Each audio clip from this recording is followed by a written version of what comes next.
Alô? Boa noite a todos. Queria agradecer o SESC e o INAP pelo convite e a oportunidade de estar aqui, mostrar o meu trabalho e mostrar o dinheiro de vocês, onde está sendo investido em pesquisa, né? Aqui eu vou demonstrar parte do meu trabalho de mestrado, meu trabalho de doutorado, numa versão mais leiga. Então, eu vou pegar parte por parte, explicar detalhadamente, para ver.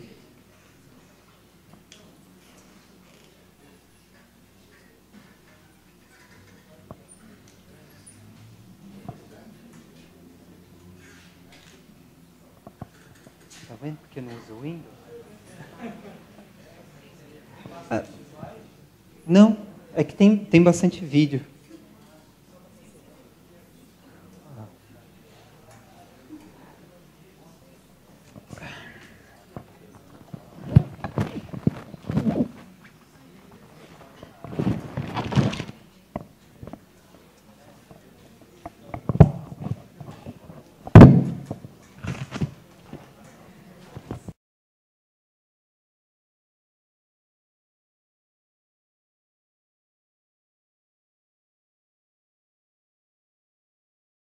Quem estava com um pointer, pode me emprestar também? Opa, obrigado. Obrigado. O pointer que eu tenho chega a cegar as pessoas, então eu não trouxe. Bom, então aqui a primeira coisa que eu queria falar, eu mudei um pouco o nome da palestra para Universo na Era da QCD, LHC e outros instrumentos para a compreensão do universo primordial. E eu mudei, vai ficar um pouco mais claro nos próximos slides. Acho que a primeira coisa nessa palestra é entender um pouco o próprio nome dela, né? Todas essas siglas, QCD, LHC, universo primordial, o que seria o universo primordial, né? Então, primeira coisa... QCD. QCD seria, do inglês, Quantum Chromodynamics, que traduzindo fica cromodinâmica quântica. E é a teoria que a gente usa para descrever a dinâmica entre quarks e gluons regidas pelas interações fortes, né? Mas aí, ainda assim, fica meio complexo de entender isso. O que são esses diabos de quarks e gluons? Interações fortes e tal. Então, para entender um pouco isso, eu vou voltar um pouco na teoria e para a gente entender um pouco mais da estrutura da matéria. O que a matéria é feita? O que a gente conhece? O que a gente é feito, né? Então, essa é uma questão bem antiga, vem lá dos gregos, desde 400 a.C., com Demócritos, que quando ele inventa o átomo, que ele fala que a matéria ela podia ser dividida várias vezes até chegar num elemento básico, que esse sim era indivisível, que ele deu o nome de átomo. A primeira evidência científica realmente desse átomo foi em 1803, que foi proposto por Dalton, que ainda era esse átomo como um elemento indivisível. Aí, conforme as experiências foram avançando, a teoria avançando, a gente foi descobrindo que o átomo não era bem isso, né? Então, você tem o Thomson, que isso a gente aprende já no colegial, né? Que o Thomson propõe o modelo de pudim de passas, logo depois já vê que isso já não dá certo. Então, o Rutherford ele já percebe que o átomo ele é formado por um núcleo de carga positiva e circulado por cargas negativas. Então, depois você tem o Bohr, até que, atualmente, o conceito é de um núcleo de carga positiva rodeado pelos elétrons que eles estão posicionados em orbitais definidos pela energia dele. Só que lá por 1960, isso já não estava mais surtindo efeito. Começaram em experimentos de aceleradores, começaram a descobrir partículas novas que os prótons e nêutrons, que eram os constituintes do núcleo, não explicavam, nem os elétrons. Então começou a surgir a necessidade de novas partículas, coisas mais elementares do que o próprio próton e o próprio nêutron e o elétron. Então foi em 1964, Gell-Mann e Zwick proporam a criação dessas partículas que eu falei no começo, que são os quarks e os gluons, que até hoje são as partículas mais elementares que nós conhecemos e elas são a base da matéria. Toda a matéria é constituída desses quarks. Então, inicialmente, eles proporam a existência de três, que eles são chamados de up-down strange. E, por exemplo, o próton, ele é formado por 2 quarks up, 1 down, e essa molinha aqui que vocês estão vendo são os gluons, que elas carregam a informação da interação entre os quarks, igual o Thiago já comentou na palestra dele. E o nêutron, por exemplo, ele é formado por 2 downs e 1 up. Daí, logo depois, já viram que só esses 3 up-down strange não eram suficientes e inventaram outros 3, chamados sharp, bottom e top. Então, toda a matéria que a gente tem são baseadas nessas partículas, e é uma teoria bem interessante, porque ela conseguiu predizer outras partículas. Então, a teoria veio antes da experiência. A experiência teve que ir cada vez mais forte, ser mais precisa, com mais energia para conseguir chegar no que a teoria estava prevendo. Então, e aonde essas partículas se entram no universo, na história do universo, né, que é meu caso de estudo. Então, aqui a gente tem um diagrama da história do universo. Foi feito pelo professor Daminelli, da USP. É bem legal, pode entrar nesse site. Esse diagrama ainda vai para lá, até a existência da humanidade.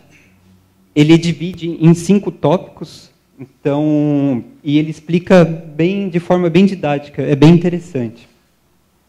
Então, aqui, o que a gente quer ver, esse universo primordial, existem algumas definições, mas o que eu considero o universo primordial é desde a criação dele até essa área aqui, essa região que a gente chama de desacoplamento da radiação com a matéria. Mais para frente eu vou explicar exatamente o que é esse desacoplamento da radiação com a matéria. Ele tem uma consequência muito interessante para o estudo do universo primordial. Que, aliás, o Thiago falou que não dava para ver, mas eu vou provar que dá, hein? Olha lá.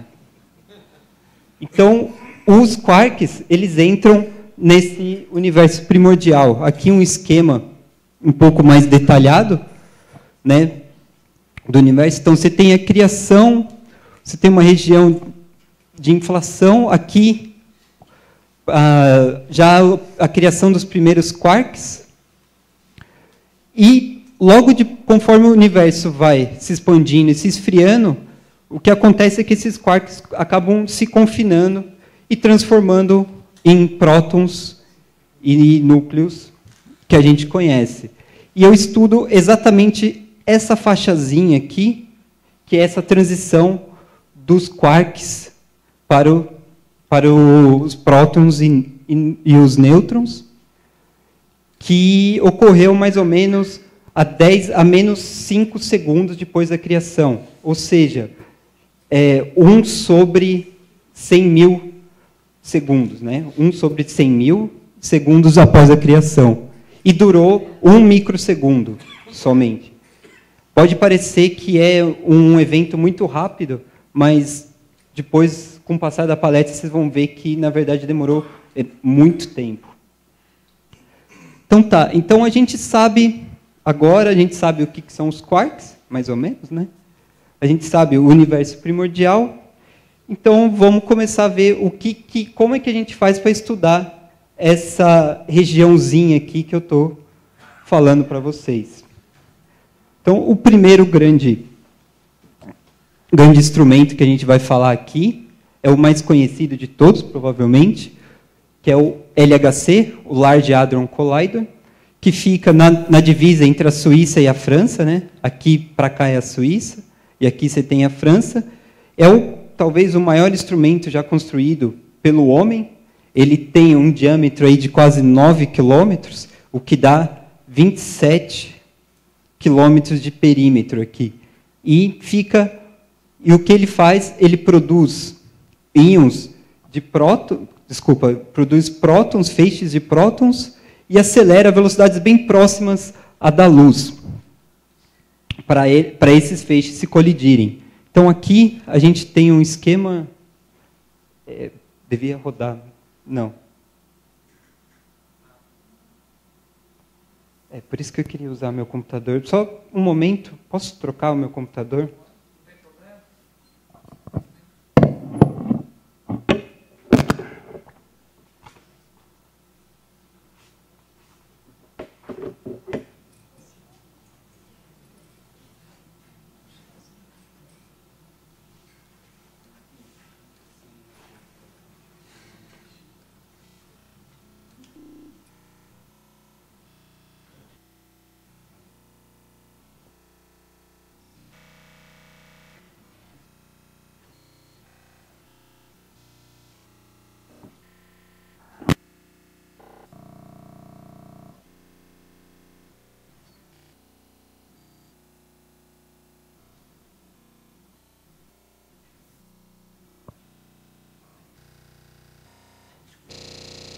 Faço. Isso. Mais um. E tem o feixe criado, e ele passa por diversos aceleradores até realmente ir para o acelerador que a gente chama de LHC. E nesses pontos são onde ocorrem o choque entre eles. Então, aqui vai mostrar o feixe de prótons. Em algum momento. Aqui. O próton, os quarks que ele está composto. Aqui você tem esses dois. Vem um cada exatamente nesse que a gente chama de... Não. Não vem do céu. Ele provoca esse monte de partículas que é detectado pelo... e inferir, que a gente consegue tirar o que ocorreu aqui nesse centro. Isso aqui é só um instrumento, para vocês terem noção, então, das velocidades, da onde que cada instrumento, qual a velocidade que o próton chega em cada instrumento. Então, ele é produzido logo aqui nesse começo. Esse aqui é um acelerador linear. Tá? Aqui vocês conseguem me ver aí do vídeo? Então, ele começa aqui, ele já sai desse acelerador com 0,3 vezes a velocidade da luz. Já é uma velocidade bem alta. Então, ele passa para esse próximo acelerador, fica girando aqui um pouco, onde ele fica 0,87, até ser mandado para o maior e depois realmente para o LHC, onde ele já está em velocidades bem próximas à da luz, bem próximas, 0,9999 da luz. Como eu disse, esse é o instrumento mais conhecido, talvez por ser maior, por ter uma publicidade maior, mas existem outros. Por exemplo, esse aqui, que é chamado carinhosamente de RHIC, que é o Relativistic Heavy Ion Collider, fica nos Estados Unidos, perto de Nova York. E ele tem uma pequena diferença. Enquanto lá no LHC, por enquanto, eles estão colidindo feixes de próton, aqui eles colidem íons de ouro, ou de prata também, de chumbo. Então, é mais ou menos a mesma ideia. Esse feixe é produzido aqui, ele passa por diversos outros aceleradores, até que chega no instrumento principal, e nesses quadradinhos é onde são feitos a medida. Então, de novo, tem um vídeo. O RHIC, ele não chega a energias tão altas quanto o LHC, mas ele é tão importante quanto, porque ele consegue trabalhar um pouco mais com as densidades do que ele está colidindo. Então, aqui você tem o feixe de ouro, estão representando o próton e os quarks e gluons que estão lá dentro, e quando eles colidem, eles geram o que a gente chama de sopa de quarks, que é esse aqui, que tem vários quarks, essas luzinhas que vocês estão vendo para lá e para cá, são os gluons que estão regendo a interação entre os quarks que foram criados nessa sopa. Então, e quais são os resultados que a gente consegue obter através dessas colisões? Né? Então, aqui, por exemplo, no RHIC, e depois confirmado no LHC, o RHIC foi o primeiro que conseguiu produzir essa sopa, né, de quarks. Você tem, eles colidiram e eles estavam esperando. Volta. É a setinha para cá. Então, o que o cientista estava esperando é que essa sopa de quarks se comportasse como um gás, que não tem uma interação tão forte entre as partículas. Mas aí, quando eles fizeram a experiência, eles viram que, na verdade, se comporta como um líquido. Ou seja, as partículas têm uma interação um pouco mais forte. Né? Aqui tem representação de como seria o gás e como que está aqui. Vai ficar melhor daqui a pouquinho. Tá, então, isso aqui, que está no meio, que produz, se comporta como um líquido. E é isso que seria o componente que estaria no universo primordial durante a era da QCD. Então, aqui tem uma comparação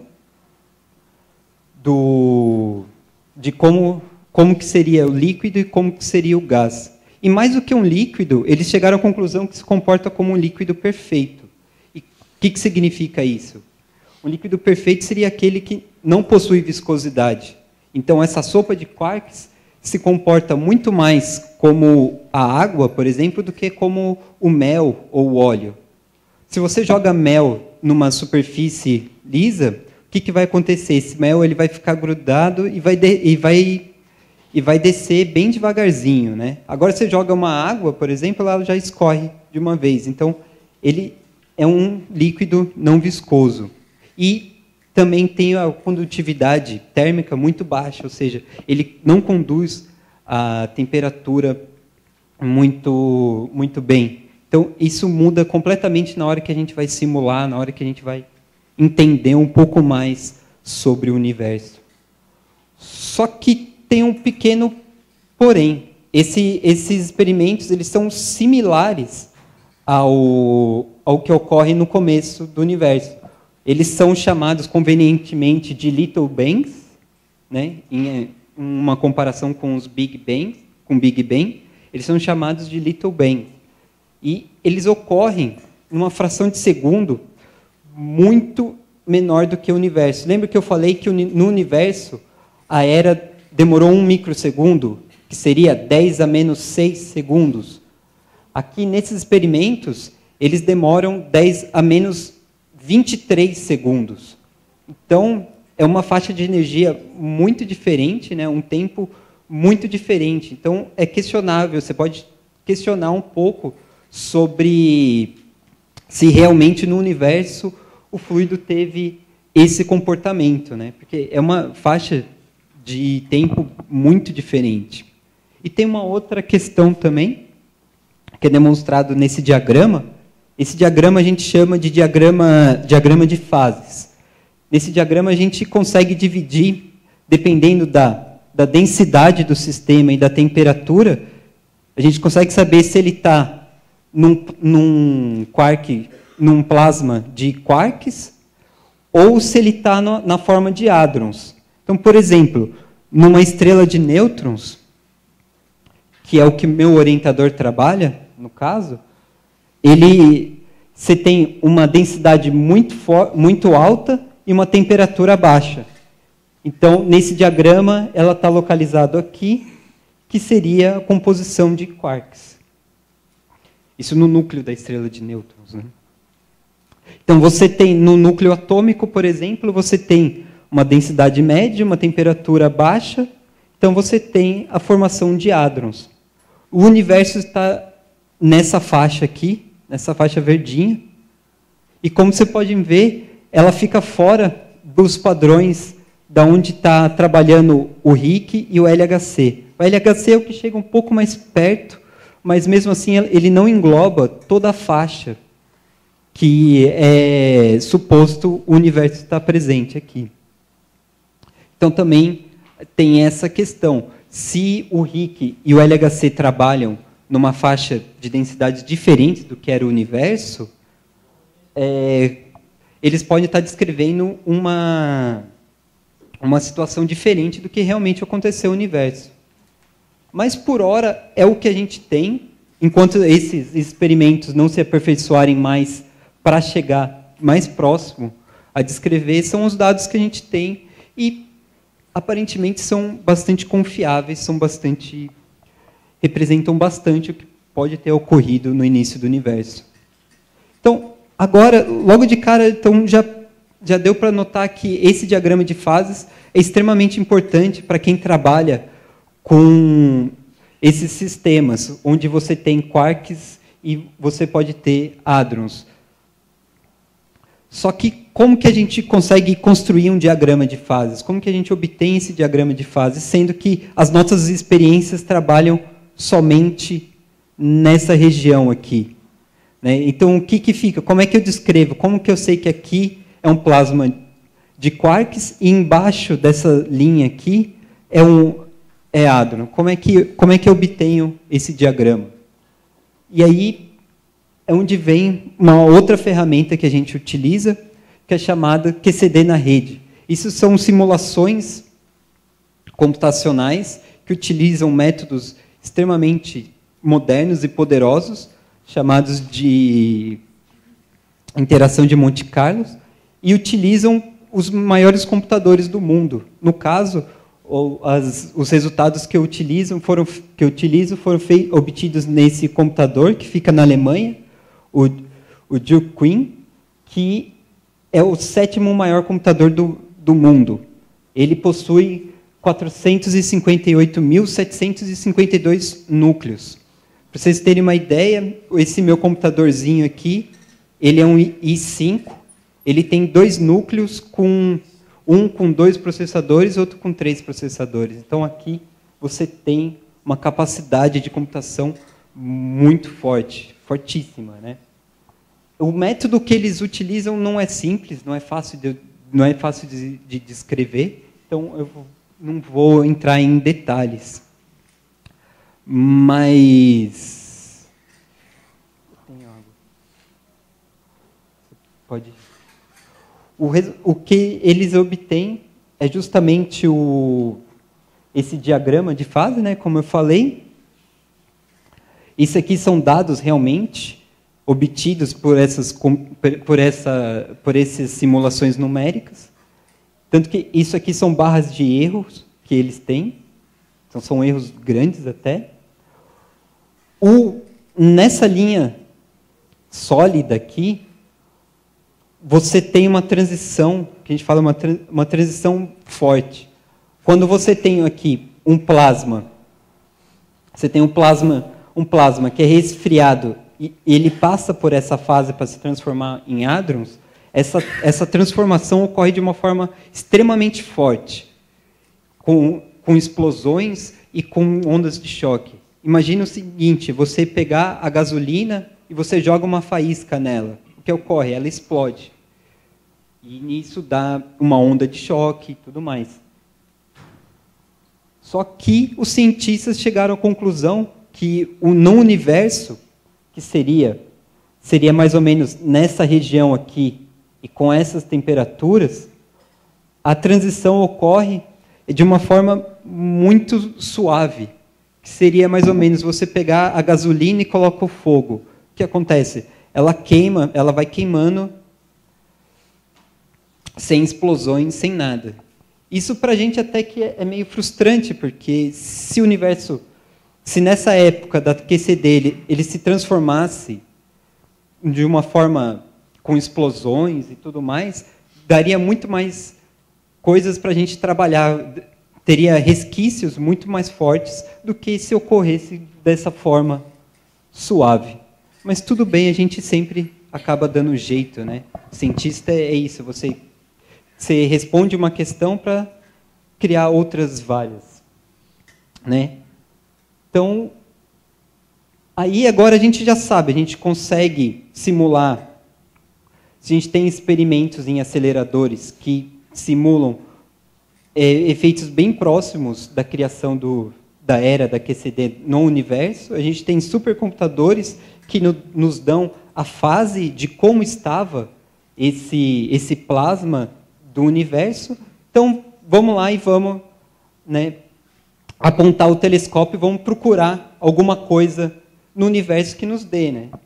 Mas aí vem aquilo que o Tiago falou, que ocorreu numa época muito no começo do universo e a gente não consegue ver com os telescópios.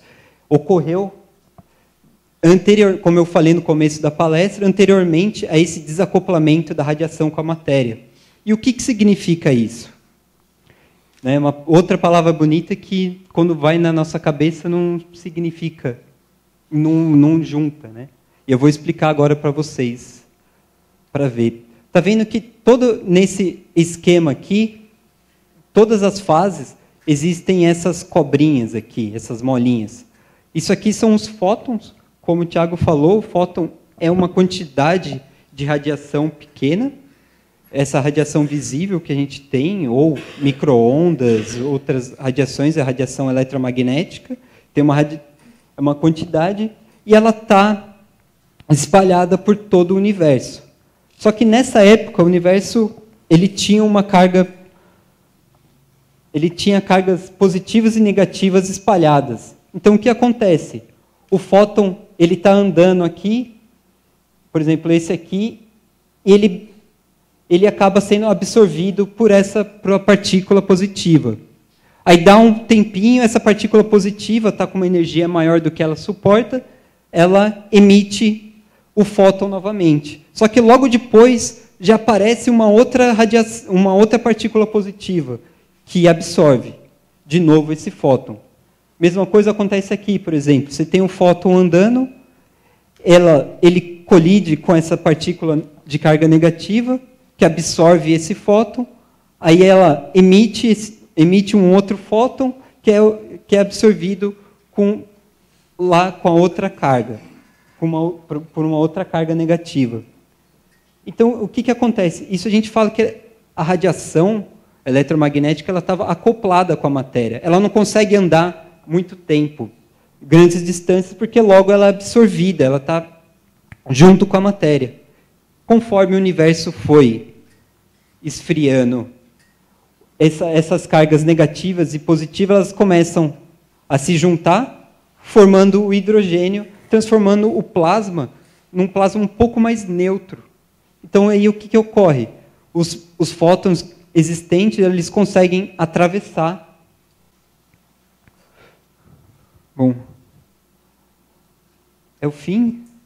Aqui tem uma piadinha também, de um livro que eu gosto bastante, que é O Restaurante no Fim do Universo, que é a continuação do Guia do Mochileiro das Galáxias, não sei se vocês já viram, que diz que há uma teoria segundo a qual, se alguém descobrisse ao certo o que é o universo e por que ele existe, esse desapareceria e imediatamente seria substituído por algo ainda mais bizarro e inexplicável. Aí há outra teoria que diz que isso já aconteceu, né?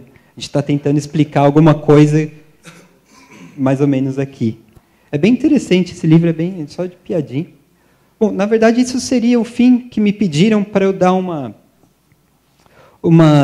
fazer um comercial aqui. No final do mês, na verdade, no começo do mês que vem, o SESC vai promover uma viagem para Monte Verde. Nessa viagem, a gente vai ver diversas paisagens. Monte Verde é um lugar lindíssimo. Tem o Vale do Paraíba, aí tem todo o Vale do Paraíba.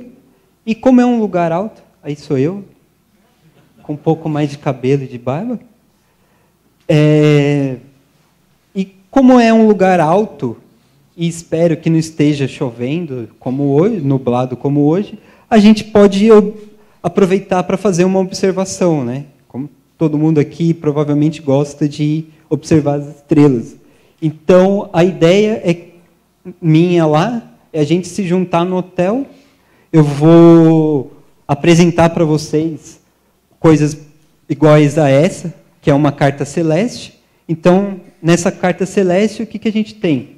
A gente tem aqui no canto esquerdo de vocês o que a gente chama de efeméride, que é tudo o que vai acontecer, todo fenômeno astronômico que vai acontecer no mês.